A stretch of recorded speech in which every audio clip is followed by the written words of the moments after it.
Você já se questionou sobre a memória presente em espaços urbanos do seu cotidiano? A ressignificação de ambientes públicos para a convivência passa por uma mudança de preservação tanto cultural quanto simbólica. Entenda como ocorre esse processo. Em 2026, São Paulo completou 472 anos. E junto com ela seguem vivas as memórias de quem vive e constrói essa cidade todos os dias. Um lugar que me traz muita memória em São Paulo é o Museu Catavento. O Zoológico de São Paulo.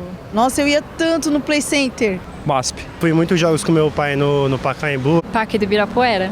É a escadaria da Gazeta. Quando a gente fala de patrimônio cultural, a gente está falando dos centros históricos, imóveis tombados, reconhecidos como patrimônio. A gente está falando também de patrimônio imaterial, que são certos fazeres, conhecimentos populares, festas tradicionais. E também algumas coleções específicas e arquivos que ajudam a contar a história, a cultura e a arte do país. O que é essencial. Não existe povo, não existe democracia, não existe sociedade que se construa sem pensar na sua memória. Tem um autor muito importante chamado Pierre Nora que nos explica que a memória não é alguma coisa que existe por si só. Não existe nela mesma a memória. Só existe memória onde há vontade de memória. É através do tempo que uma construção passa a ter um significado para virar um patrimônio. Com o passar do tempo, as funções vão se mudando, né? Às vezes aquilo foi concebido para ser residencial, com o passar do tempo ficou abandonado, pode ter passado por um retrofit ou não. E eu acho que é isso que faz com que aquela construção tenha um significado para a sociedade, porque ela conta uma história de um passado, que está às vezes nem tão distante da gente, mas que já não pertence mais a esse momento. Nomear um espaço público, ela é uma opção política, é uma escolha política. De alguma forma, todos os espaços públicos, eles expressam aquilo que a gente pensa sobre a sociedade. Eles expressam a sociedade que nós queremos construir.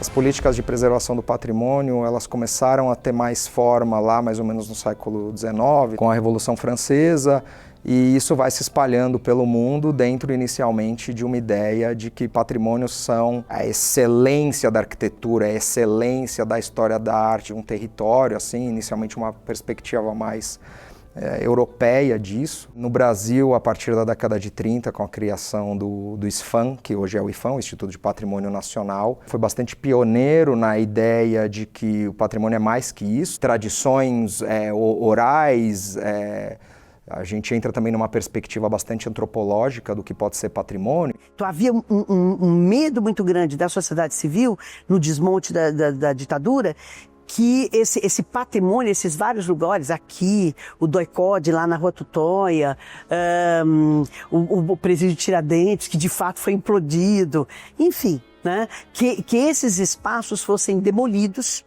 e a gente perdesse essa materialidade e ficasse na abstração. Não só prédios, tá? A gente está falando de queima de documentos.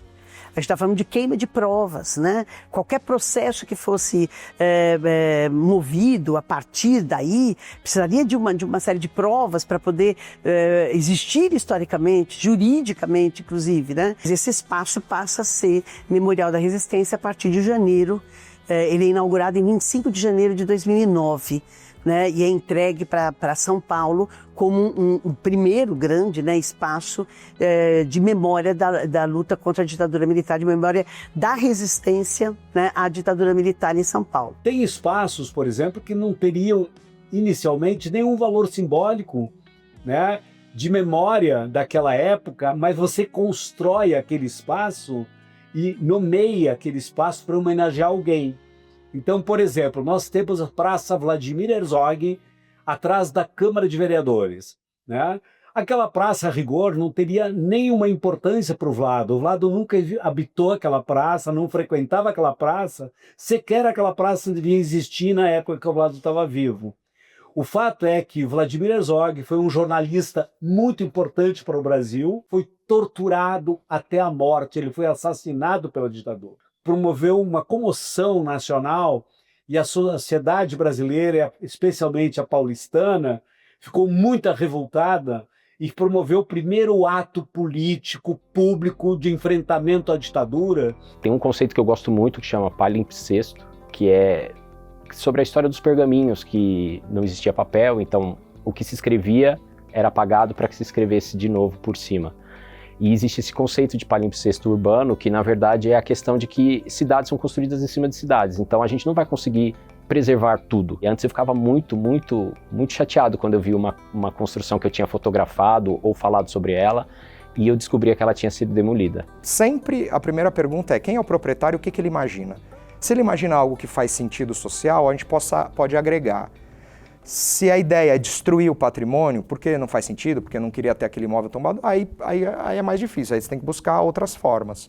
Ou de punição, ou desapropriação. Em 2014, quando eu fui secretário de Direitos Humanos da Prefeitura de São Paulo, nós construímos um projeto chamado Ruas de Memória. Esse projeto identificou que tinha na cidade de São Paulo 36 logradouros que homenageavam pessoas que violavam os direitos humanos. A gente criou em Ouro Preto o Museu Bullier e o Museu de Mariana em Mariana, ou o processo de restauro do Palácio Itamaraty no Rio de Janeiro. Aqui em São Paulo tem a Vila Itororó, que a gente criou um centro cultural experimental lá entre 2015 e 2019. Nesses objetos nos quais a gente trabalha, a gente pode vir a ter um apelo muito interessante para buscar patrocínio via lei de incentivo, via lei Rouanet. Então, muitos dos projetos que a gente realiza, a gente procura as grandes empresas para criar ou recuperar esses importantes equipamentos culturais e muitas vezes a gente tem êxito em conseguir esses patrocínios.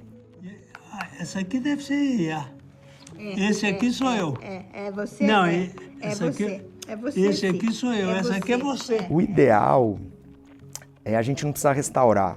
O ideal é a gente ver um sentido contínuo para aquilo, a ponto que aquilo tenha manutenção para que o restauro seja uma exceção. É essencial que, mais do que preservado, de que ele realmente tenha uma função na nossa sociedade.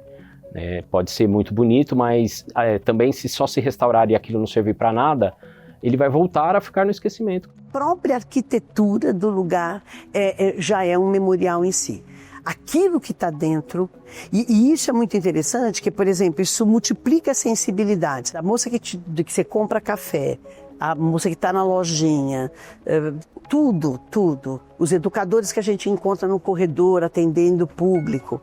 Tudo aqui a gente respira essa vontade de memória. E tem que se construir uma política para que as pessoas conheçam aquele espaço e o que ele é esse espaço. Eu acredito claramente que a memória está em cada cantinho de um prédio antigo ali, seja uma escada de madeira que não se faz mais, ou um adorno, né, um enfeite numa construção também, que só tá ali para enfeitar e hoje em dia não se usa mais. Será que a gente precisa construir muito mais, ou seja, explorar da natureza muito mais materiais para a construção civil, ou a gente pode otimizar o que já está construído? Eu acho que eu desejo uma cidade que seja capaz de ser um livro aberto.